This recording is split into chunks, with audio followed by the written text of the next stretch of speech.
First comment from this class. This is either going to be their dream or their nightmare. Give it up for Jackie.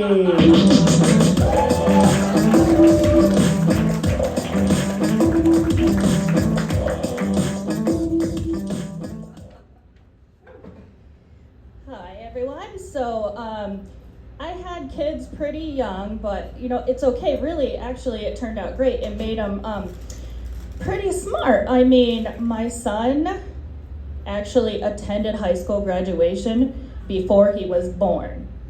But really, there is no parenting manual that's gonna help you raise a smart kid. You just kind of have to wing it. When he was in elementary school, his teachers were all, he's pretty gifted. He needs to go into the gifted program. And he was like, no, I am not gonna do that. So I'm talking to him and he's like, Mom, do you know what happens at school? Like, you finish your addition and then they give you subtraction papers. And then you finish that and then they'll give you multiplication. Now, I'm like, well, with the gifted program, you'd be more challenged, right? He's like, no, I don't think that's very smart at all to have to do more work for the same credit. Now, that's pretty smart. I did not figure that out until I'd been working a couple of full-time jobs. So. Now, he's all grown up. He's a productive member of society now, not living in my basement. So he came over the other day and he is like, Mom, I know you were always there for me. I know you've always been there for me, but you know what? Now that I'm a grown-up, I just want you to know, like, if I ever got in trouble, if I ever went to jail, I wouldn't call you. I'm like, what? Why? I've always been there for you, right? Like, come on, I was there for your kindergarten graduation. I was there chaperoning your first date. I cheered the loudest at your second high school graduation. And he's like, I'm always there for you. And he's like, nope, wouldn't call you. So I'm like, maybe he is really smart. Like, if I'm sitting in the cell next to him, he wouldn't want to waste his one phone call. So, I'm having fun with the empty nest now, totally living up, just totally gonna go wild, catch up on all the things that I didn't get to do. The other day, I put a Tae-Bo exercise in my VCR, got going there. Finally read a book that I started for Y2K in case the world had ended. And I just caught the last episode of Friends. Now I know it was in 2006 and it was super hard to avoid spoilers, but come on, I was raising my kids. I didn't have so much time for Friends real or on TV.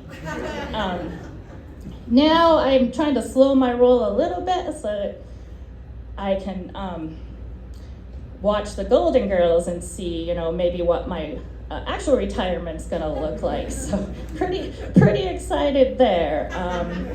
So I'm really doing great. Can just try anything new as long as it doesn't interfere with my bedtime at 9 p.m.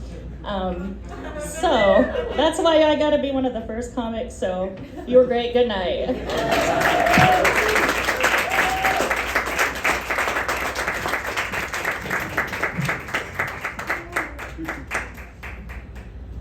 All right, everybody, give it up one more time for Jackie. Definitely feel the vibe of going to bed early. But anyways, give it up for your next comic coming to the stage, Barry Gilbert.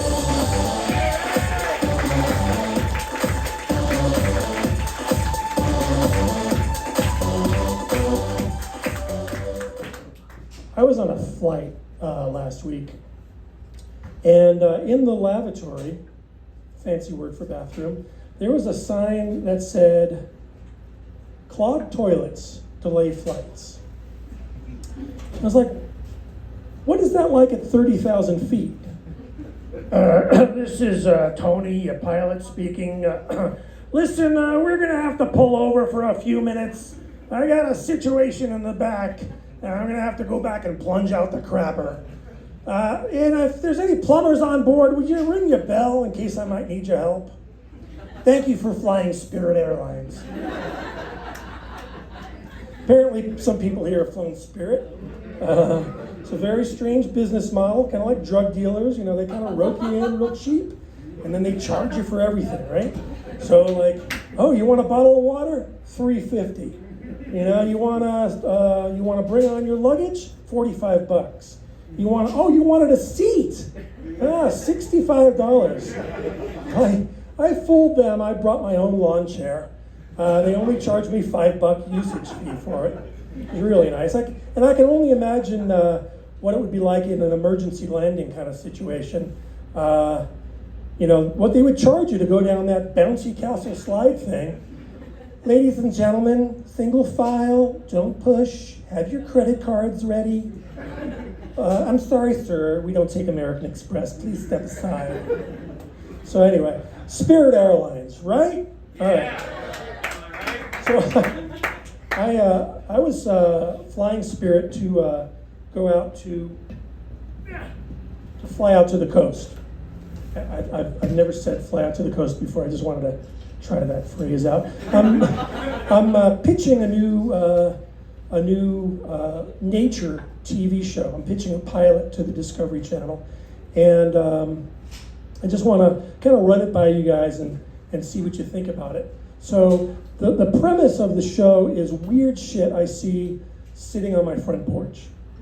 For example, imagine a squirrel running up a tree. Right? Can you picture it? Okay. Now imagine a crow up in that tree, letting out its mating call.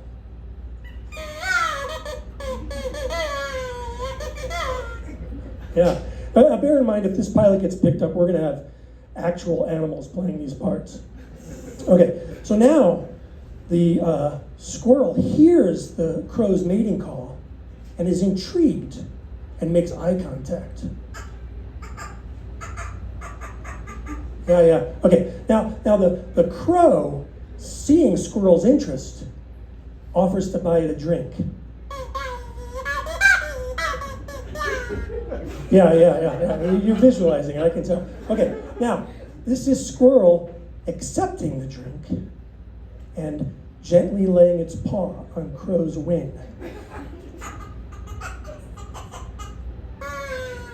Okay. Now, this is 2 weeks after they've moved in together.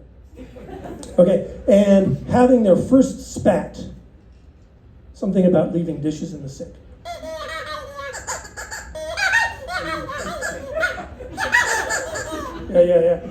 Yeah. Okay. Now, this is at the wedding reception. Okay, this is Crow apologizing to Squirrel because Crow's fat uncle made some racist comment about Squirrel's sister.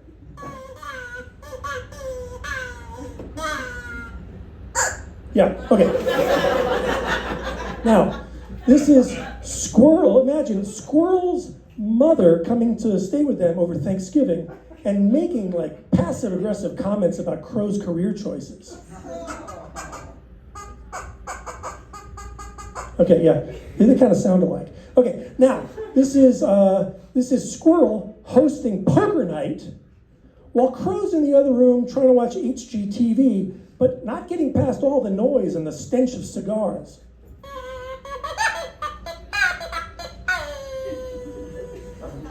Okay, now,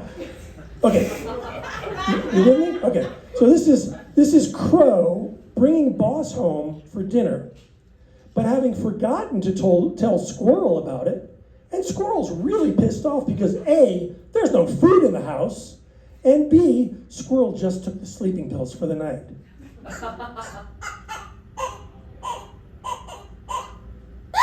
Okay, now, this is Squirrel finally fed up with all of Crow's bullshit, running out, leaving the house, going to stay with a friend, forgetting to look both ways when crossing the street.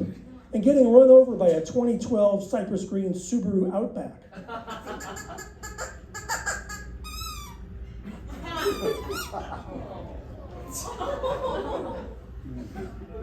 Okay, now this is Crow boozing it up and whoring around with random squirrels in a feeble attempt to numb the pain.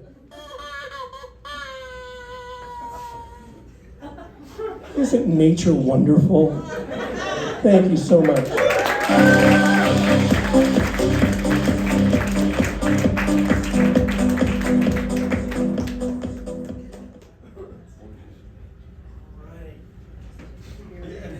All right, back out. So, give it up one more time for Barry Gilbert. All right, and give it up for the next comic coming to the stage, Bear. This is a story all about how my life got turned upside down, and I'd like to take a minute, just sit right there. I'll tell you how I became the prince of a town. Hello. Thank you. Oh, that's not a good start. Hold on. All right. A lot of guys are very nervous about losing their hair. I want you to know it's fine. It's absolutely fine. It's fine. I think a lot of guys are nervous about losing their hair because not only do you feel less attractive, but it's an acceptable form of discrimination. You'll be at home, watching football, eating nachos, minding your own business next to your wife or girlfriend or power bottom, and on will come a commercial. You know this commercial. You've all seen this commercial. You've let this commercial happen for years, and you've done nothing about it. The commercial is this. It's a very handsome man, too handsome really, standing in front of a mirror with, by the way, a thick, full head of hair, and he's running his hands through it, looking at the mirror nervously. On comes the narrator, and the narrator says, "Men, are you nervous about losing your hair? Well, no need to kill yourself. Just buy our hair slime and rub it on your head every day, twice a day, for the rest of your life. For only $129.99 a day, it will root that hair onto your ugly, ugly, misshapen since birth skull. You know you've got the money. Why else would she be with you?" It kind of sucks to be bald when that commercial comes on. Yeah? You're forced to turn to a significant other. They look at you, you look at them, nacho still in hand, cheese dripping onto the sofa. You're forced to say, "I didn't buy the hair slime in time. I'm sorry. I failed you." Bald is tough. Oh, it's okay. I wrote a whole joke about it. Very comfortable. Thank you. Anyway, bald is tougher than it needs to be. You know the Chris Rock, Will Smith slap? Yes. Oh, yeah. That happened because Chris Rock mentioned that Will Smith's wife is bald, right? All the hair-challenged Americans in the country, we all had the same reaction to this. Disbelief. It's a matter of public debate whether or not it's okay to assault someone in public if you call them bald. If Ricky Gervais had been hosting and called Will Smith's wife the N-word, I don't think Will Smith would have gotten out of his chair. But call her bald? That is too far. That will not be tolerated. Right? You know how that feels? I guess you don't. You don't have the hair slime. Right. But honestly, it's a miracle that most men are getting laid anyway. Hair is not the deciding factor. It's not the tiebreaker anyway, I promise you. Right? Ask any woman, would you still sleep with him if he loses his hair? Yes, of course. Who am I? Well, yeah. Of course she'll like it less, but that's going to happen over time anyway. That all being said, I do think it's probably better to have hair. I remember having it. It does seem better. On that note, my wife is more attractive than me. I know you're asking, but Bear, how? How can that possibly be? I appreciate that. Carbs are the enemy, but it is true. She is. And it's getting worse. People are starting to ask us really insulting questions, you know? They'll come up to her and be like, oh, how did he lock you down? Good thing he put a ring on it. Shut the fuck up. Or they just assume that we're not a couple, you know? They'd be like, oh, is this your Uber driver? Did they walk you in now? Is this a new service? Help me understand what it is I'm seeing in these two human beings. But you can get someone out of your league if you're funny. That's why men try to be funny. We've been doing it since the caveman days. Cave paintings, that was 100% some guy trying to get laid 10,000 years ago. He was just like, look, I drew a buffalo on the wall. And it's about to walk over this cliff. Hilarious! Sure, all the hunters and gatherers are single too, but I drew goofy shit with crushed berries and woolly mammoth blood. Ha ha ha ha. See if funny works. See, guys are helpless. We're just dumb apes trying to get laid. Whatever works, we will do. Cave paintings, driving a Tesla, speaking Spanish, anything. Whatever comes to us, we will try. That's why I hate to say it, or that's why climate change is on you, ladies. You're the only ones who can solve it. You caused global warming, you're the only ones who can solve it. Men are just doing what you find sexy. Fast cars, private jets, big muscly lumberjacks just tearing down trees by the thousands to build you coffee tables. If women would just stop finding everything that causes carbon emissions sexy, men will stop buying those things immediately. I promise you. Just call a meeting. Women, you can solve climate change today. Get a meeting with all women together and just say, all right, we're agreed. We're only gonna fuck guys that drive a Prius or better now, right? Right, we should all hang out more, totally.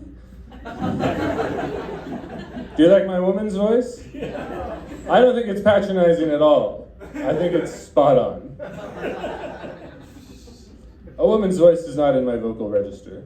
I tried my hardest to make a woman's voice work for the joke. It's just not gonna happen. I can do Chewbacca,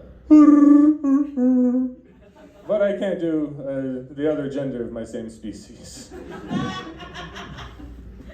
Well, where was I? Prius, yes.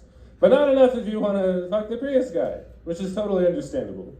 So here we are, hot as shit and no water. Thanks a lot, ladies. Thank you.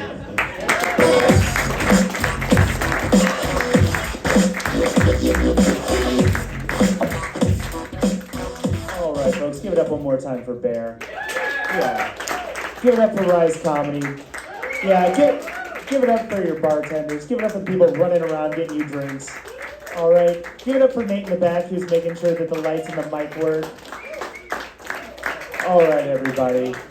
Let's keep it going. Keep it going for your next comic coming to the stage. We got Brian.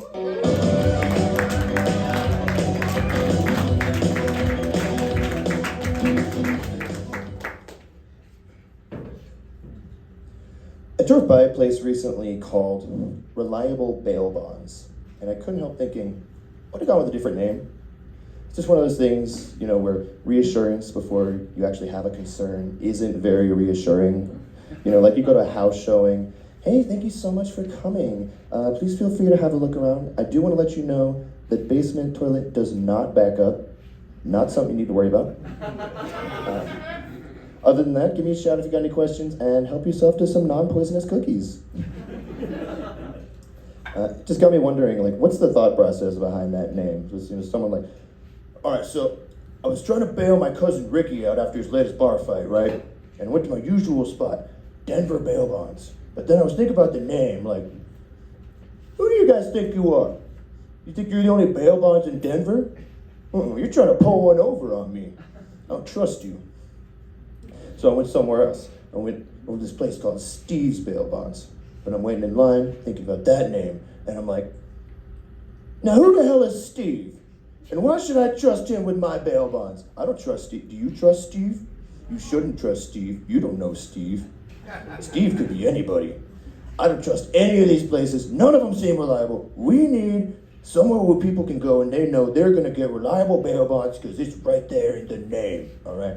And everybody says, hey Frank, you shouldn't name your business something that immediately calls into question the reliability of your only product that keeps their loved ones out of jail. Yeah, spoken like someone who would trust Steve. I'd actually like to meet the person that is convinced by a name like that, because I gotta tell you, I'm fascinated by people that I do not understand. Like those motherfuckers who say that the crust is their favorite part of the pizza. Can't trust them. Actually, I'm lying there. I do understand them a little bit, because they're also lying. Let me tell you something, the crust is nobody's favorite part of the pizza. You know how I know that? Because nobody in the history of pizza has ever ordered just a crust. You're never gonna see someone strolling a fat Sully's like, yo, fuck sauce, fuck cheese, fuck toppings especially. I want you to roll up a slab of dough, throw it in the oven, and serve it to me plain. It's never happened, and it never will. And if you're a crust person, you think the crust is your favorite part of the pizza, I got a challenge for you. Prove me wrong. Go in a pizza place, order a crust. You won't do it. You will not do it. You know what you will probably order though? Biggest scam item on any menu out there. Fajitas. Let me tell you something. Fajitas are nothing more than an incomplete version of every single other Mexican dish. And nobody would order that if it wasn't on the menu. You'd never see anybody going like, hey, so I was looking at your dishes and it seemed like everything was gonna come to my table fully prepared and ready to eat. Yeah, that's not what I want. I'm really looking for more of a Mexican Lunchable experience. That's why I came to this establishment staffed with culinary professionals. I just want to do it myself. It's never happened. But I'm gonna tell you something. If you're a fajita person, you like to order fajitas, I got an additional challenge for you. Don't stop there. Get back in the kitchen, grill the tortillas, fry the protein, whatever. If you want something done right, do it yourself. Now, they probably won't let you do this. They might even call the cops on you. I have some good news for you there. I know where you can find some reliable bail bonds.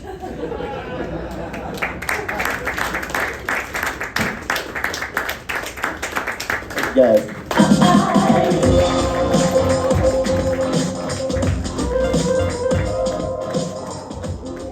All right, give it up one more time for Brian. Next we got coming to the stage, Mo.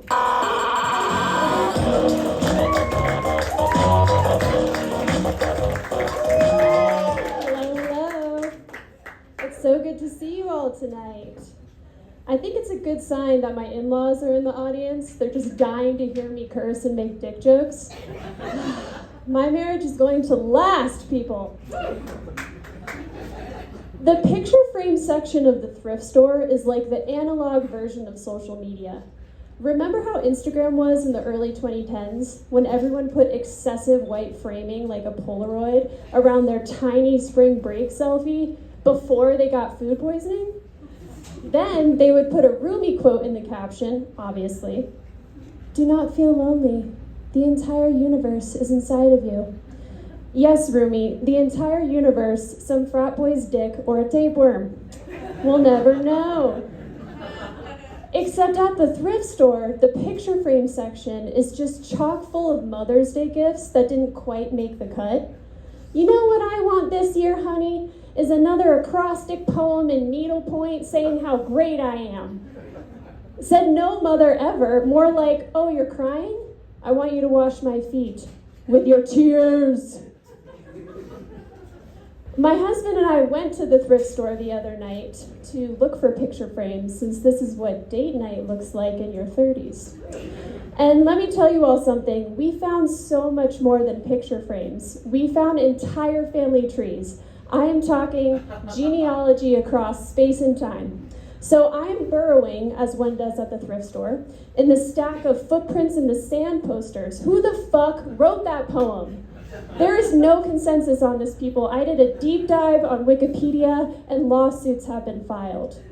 If you are not familiar, Footprints in the Sand is a very cheesy poem, often hung in people's bathrooms, since this is where people need to pick me up the most, written from the perspective of someone walking along the beach with God, while he plays David Hasselhoff in Baywatch. I'll be ready, don't you fear. If you don't know that reference, you need to watch more YouTube. But back to the burrowing. I look up, and what do I see? A picture of a woman in a blue tank top, with her enormous breasts just perched like parrots on the shoulders of two spiky-haired meatheads. Now, naturally, my first thought was, are they cousins? My second thought was, how chivalrous of these two. They're acting like pallbearers at a funeral, just lifting someone up when they're feeling low. So I continue my burrowing, right? Like, I'm doing it. I'm in the live, laugh, love shadow boxes at this point. And who do I see? None other than one of the spiky-haired fools from the other photograph in another one.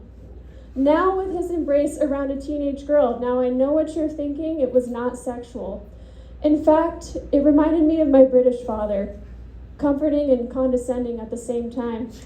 You know, the kind of child-parent relationship where really you only receive affirmation if you nod and smile in agreement. Your sole purpose in life is to listen to my unsolicited monologues about how you should live it, and you better stay until the final bow.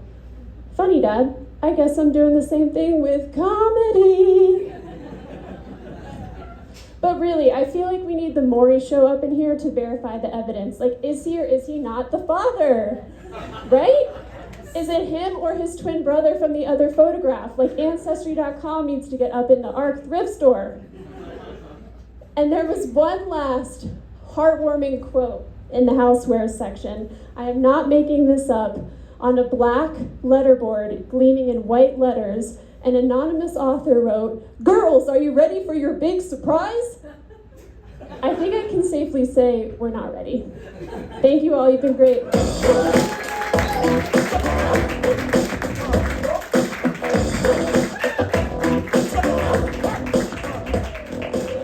All right, give it up one more time for Mo. All right, coming to the stage, the next comic. Give it up for Corey Williams.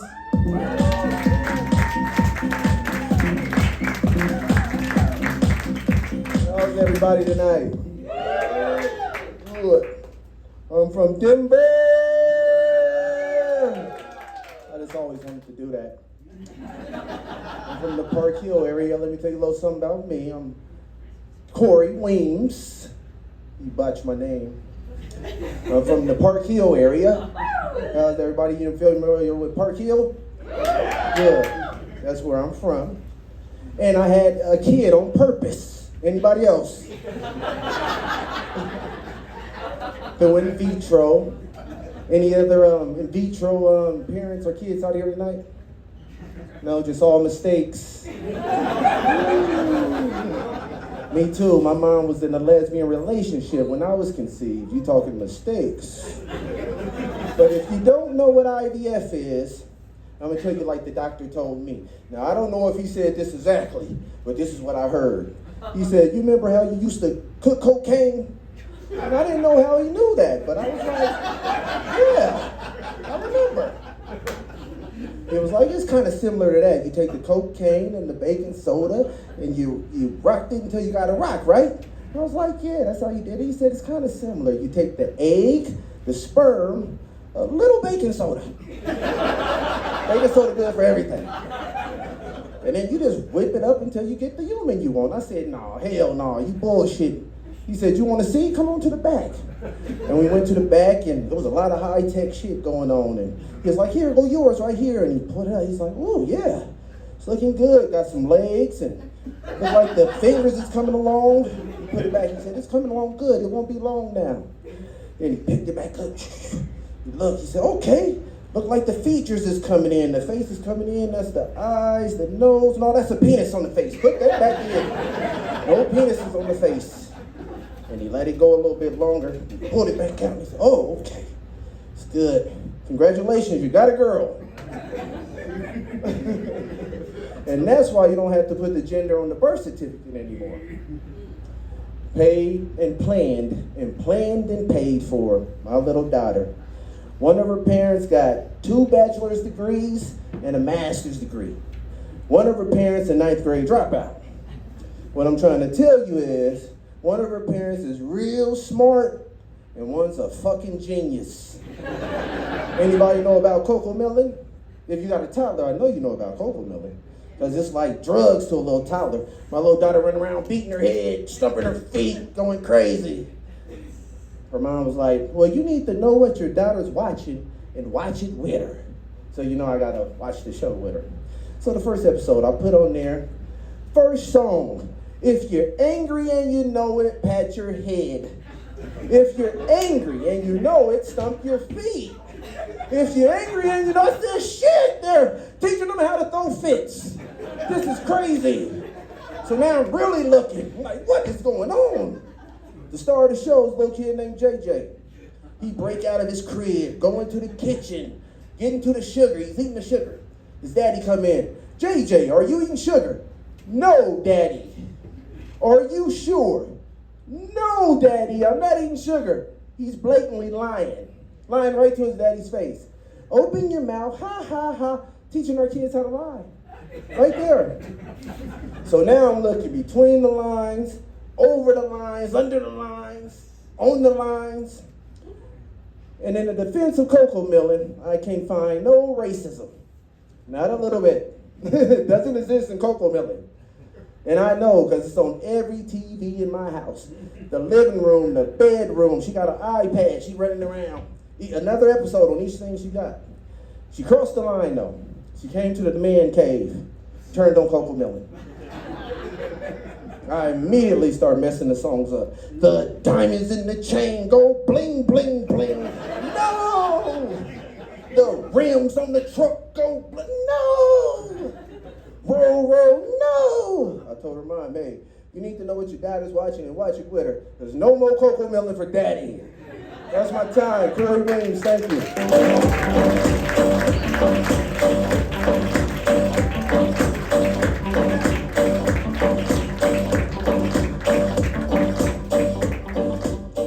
All right, give it up one more time for Corey Williams.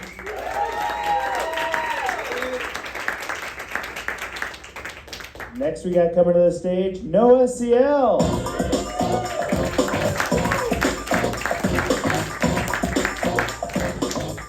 Woo! So I'll start off by saying that I am in high school. Thank you. Fucking relatable. Pre-algebra, am I right?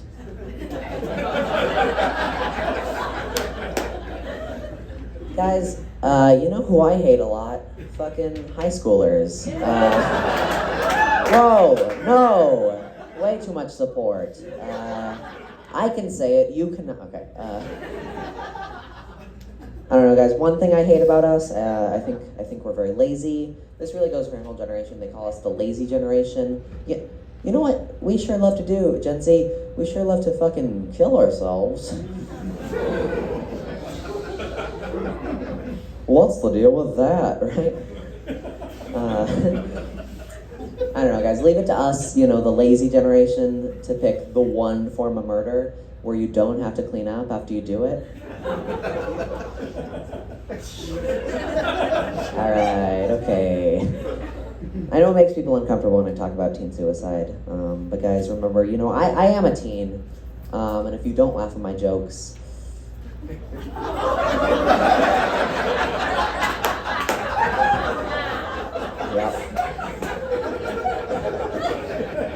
I'll kill myself, guys. Yeah, that's.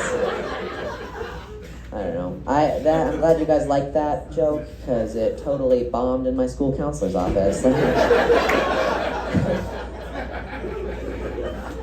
Okay, so that's actually okay. So, all right. Okay. I write a lot of my material on computers that the district lets us use. So my high school can see everything I write. and they're not big fans, guys. For that very suicide joke, I had to like go see the counselor. She made me like, the worst part was that she made me recite the bit for her.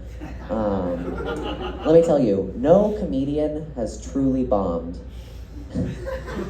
until they've done a full minute on teen suicide to a paid mental health professional at a high school. It's not great. I got done with my set. I was like, thanks guys. It's just her, just Miss Hoig. Miss Hoig, that's a real name. I should change that. School counselor, DSA. That's her. Okay, moving on. All right. Okay. All right. What was I gonna say? Oh yeah. And then she said to me, you know, could I give you some feedback? What if you wrote that shit somewhere else?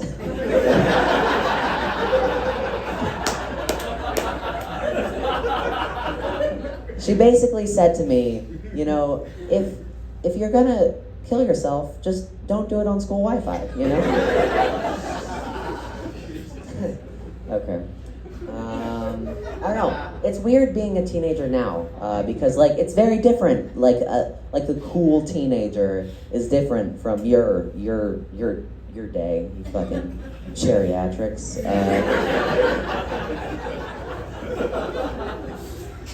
Like a cool teenager now, or it's like according to the movies, like a cool teenager in like the 80s or the 90s was like a groovy jock with like a yo-yo and a skateboard and like a backwards baseball cap, and they're like fucking football and pussy.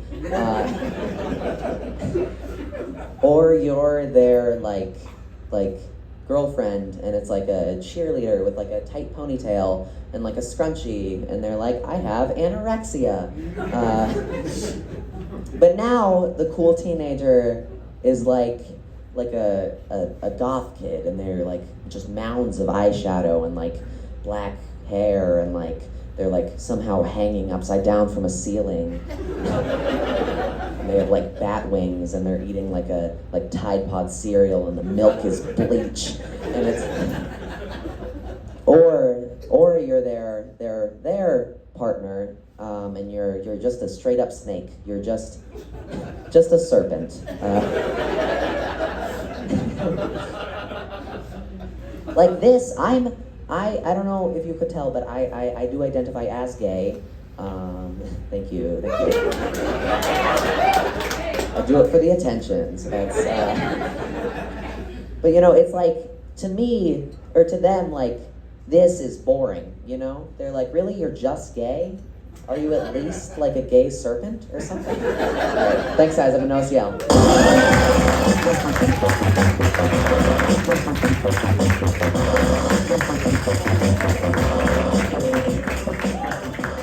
All right, folks, give it up one more time for Noah CL. All right, and again, give it up one more time for Rise Comedy. Give it up for Nate working lights and tech and all that. Give it up for Val being your bartender. Okay, now we're in for a real treat. We've got everybody's teacher, Christy Buckley, coming to the stage. So give it up for Christy. Hey,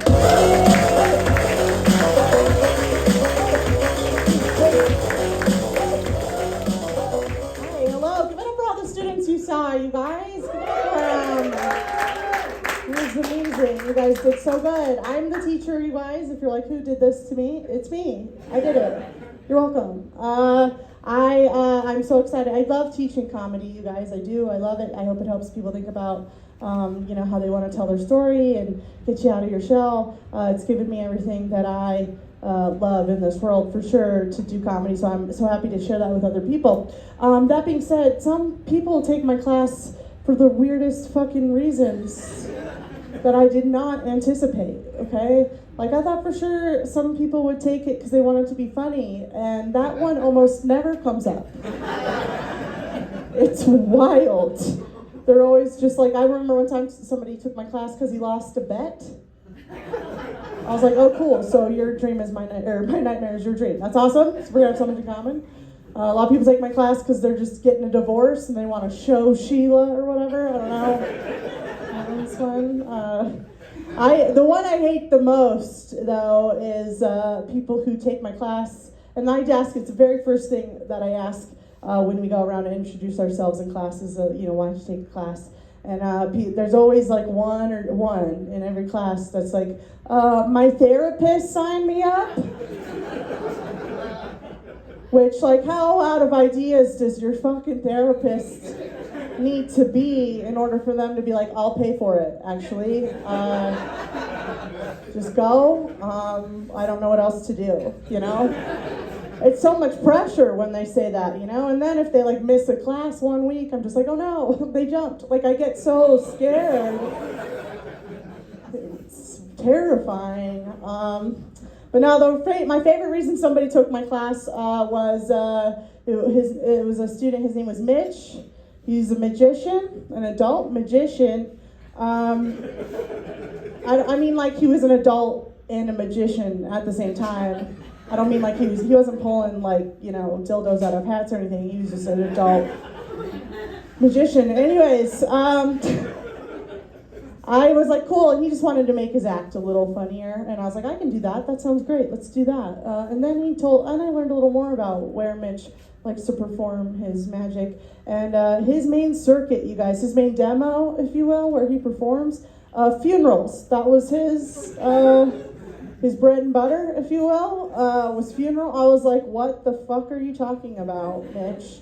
And he's just like, no, it's not, I didn't mean to, like, become this guy. It's just like, you do one and the word spreads. I was like, by who? The ghost? What the fuck are you talking about, Mitch? I was so confused. I didn't know how to help him, you guys. But then recently, I gotta tell you, I was at a funeral because a student didn't make it to showcase. And rest in peace, Tommy. But Noah, glad you made it. Super. That one was scared. I was scared. Kidding. Okay. I thought it would be a better callback. It wasn't. We're all learning. Okay. Sometimes I like to get up here and be like, "Don't do this." That's my teaching style.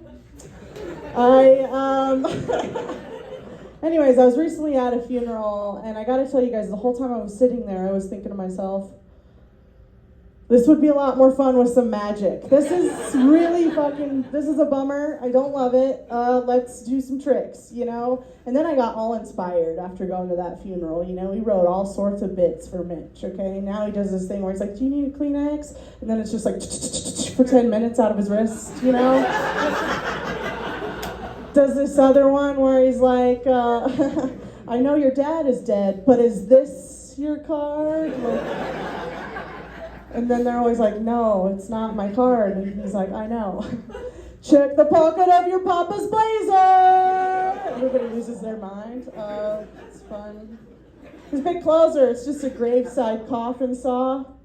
It takes a while. The grinding on the bones is loud, but it's an easy trick. You pull it apart. You don't even have to put it back together. It's a very easy trick. He just saws the coffin in half, pulls it apart, and yells, abracadabra! So that's the big closer.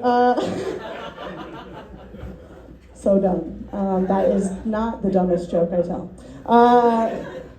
Let's see here. I think stand-up can help you get in touch with your emotions. You're just talking about what you care about up here, and that's important. I think people need to do that. Men, especially, you guys need to try it. Just feel something. You'll be okay. Try it. Just cry a little, you know, just get it out. I don't know if you guys know this, but, like, you can be very productive while crying, right, ladies? Okay. Anyways, you can do a lot. You can cry while you shower. You can cry while you fold your laundry. You can cry while you look at a picture of your dead wife. Why, Maria? Very productive. So try it, gentlemen. Please cry. It's the only thing that separates us from the horses. That's what science says. Cry. And if you don't know, like, if you don't get it, you're like, I don't know how to do it, or why, what's the benefit? This is the best way I can describe it for you guys. Crying is like jerking off your heart. You get it? It's just like, oh, you know, like, that's what it is. There's movies to there's movies to jerk off your dick, and then there's movies to jerk off your heart. There's actually one movie you can watch to both jerk off your dick and your heart, and that is Cruel Intentions. Yes, thank you, Chuck Over. That one's really just for me. That tag one, that one's for me, and people like me, and the rest of you, go fuck yourselves, I guess. I don't know. Noah does not understand that joke, does he? Not at the end, anyways. Earmuffs, buddy. Okay, anyways. No, he's worse than it was fun on day one. Everyone was like, oh God, this kid. I was like, you're gonna need to clutch your pearls. Wait till he's talking. He's fine. Everything's gonna be good. What else do I want to talk about, you guys? I used to be a teacher, so it was kind of nice to have a middle schooler or high schooler in my class again. I haven't done that in a long time, you know. I did have to go back into the pandemic during the COVID, or during, I had to go back into the classroom during the pandemic. There it is. Okay. Because obviously comedy didn't exist there for a minute. And it was weird because I'd been focusing on comedy for so long, you know, just for like 10 years. And so most days I'd walk back into the classroom just forgetting what I was doing. How do I start? You know, like it was super tough. I don't remember. And then just most times I would just panic and just be like, give it up for yourselves for coming out to the 5th grade. Tip your bar staff. It's me. I have whiskey in my purse. They did get really loose on that drug-free zone policy during the pandemic. I gotta tell you, it was nice. I was a history teacher, you guys, licensed history teacher, and it's always tricky to help to make history relatable to kids. You know, like that was always the hardest part. You know, there was like, what do I need to know this for? And I remember one time I was teaching about Abraham Lincoln. This time that he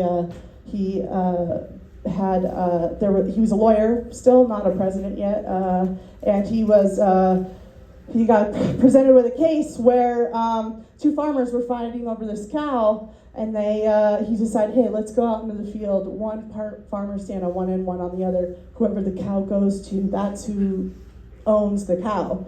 Ownership law was really the writing was on the wall. He was gonna be, okay, you don't get it, slavery. Anyways, yeah, it's not funny, and it's not a good punchline just to say slavery, but I wanted to get there at least a little bit. Anyways, so he did this. And then I told this story, and the kids were always like, what do we need to know about this cow? Like, why is this important to me? And I was like, well, you know, Kyle, whatever your fuck, Bryce, Tylen, it's like some weird name always. You know, when your parents got a divorce and then they were like, don't go with him, come with me.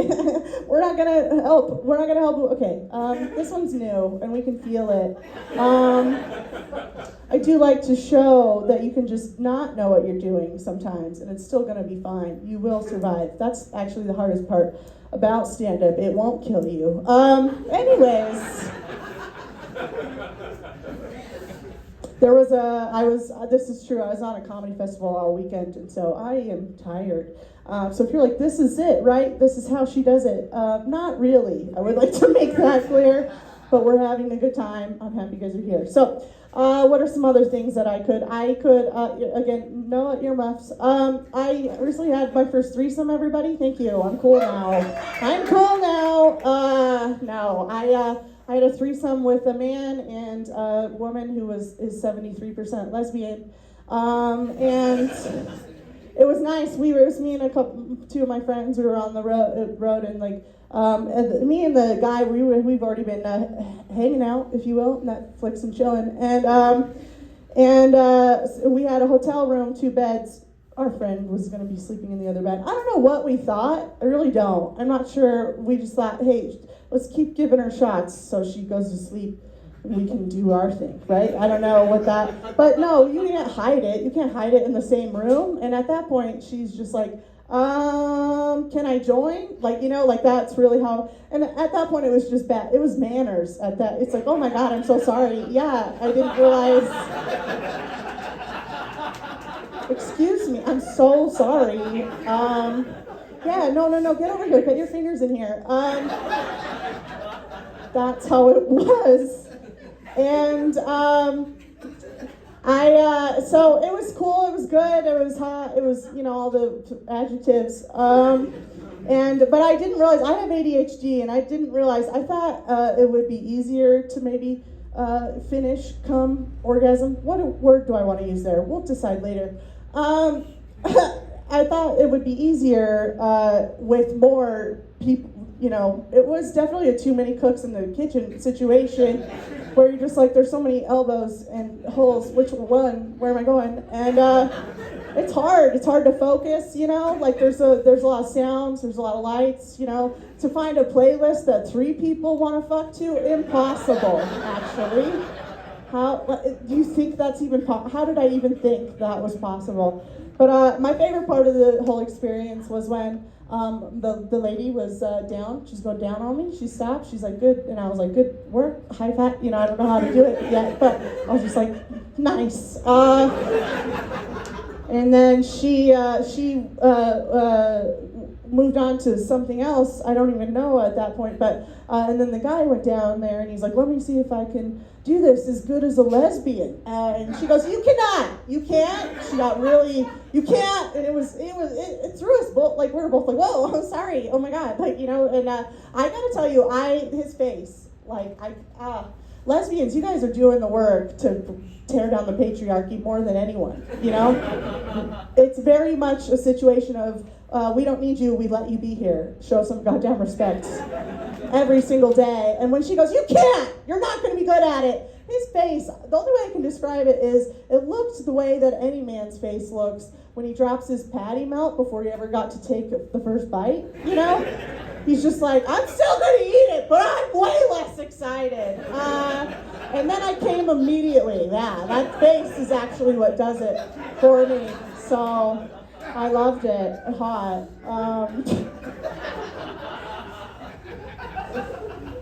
Okay, that worked, you guys. We did it. Yeah. I've been working on that. Cool. All right, I'll get out of here on something. Let's go. Here it is. It's hard to find exercise. I have a disability, cerebral palsy, very sexual. Again, thank you. And if you don't know how it works, at least for me, it's that my brain doesn't talk to my legs don't talk to my brain very well. And I was just thinking the other day, I was like, what if I don't even have cerebral palsy? What if my legs just speak Spanish? Have we tried it? What if I was like, Andale hermanos, and I just tap dance out of the room? No. But it's hard to find exercise that works for you. It's hard to. I've been asked if it's even safe for me to look at a treadmill, and I'm not positive it is. So it's been tough. I found that yoga was really good for me, though, really good for my dumb legs. But I had no idea how good it would be for my dumb heart. I don't know if you guys know this, but yoga is so emotionally healing that actually, in some positions, you can actually cry the tears back into your own eyes. So that's fun. I've been doing Brazilian Jiu-Jitsu recently because if you can't fight your dad, imagine it every day. That's what they always say in therapy. And so it's been interesting though. I went to the doctor recently for a physical. And they were like, oh my God, you have so many bruises, are you okay? And I was like, oh, no. I don't have a relationship, I'm alone. This isn't just domestic violence. I paid for this, that's how I pay for it. I love it. And they're like, oh God. So they don't know I take Brazilian Jiu-Jitsu, but I do think they think I'm part of a very high-end BDSM club, which is good. Okay, that was new, I'll fix it. Maybe not. I haven't done this one for a very long time. Here we go. I'll close on this either way. So, see what happens.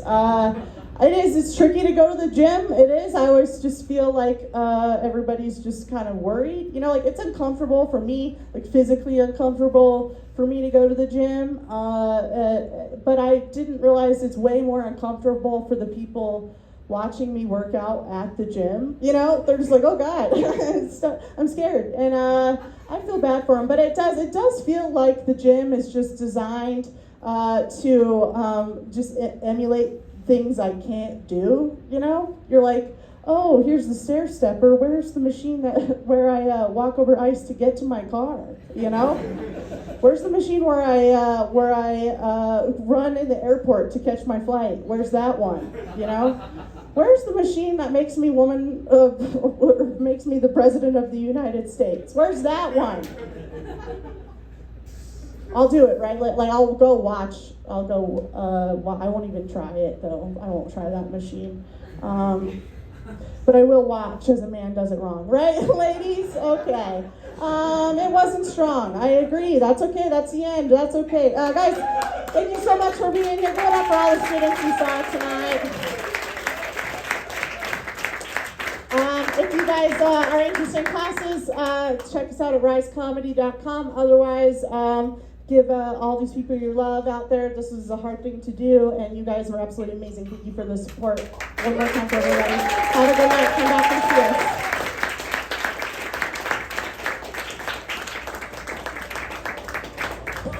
This is all it takes.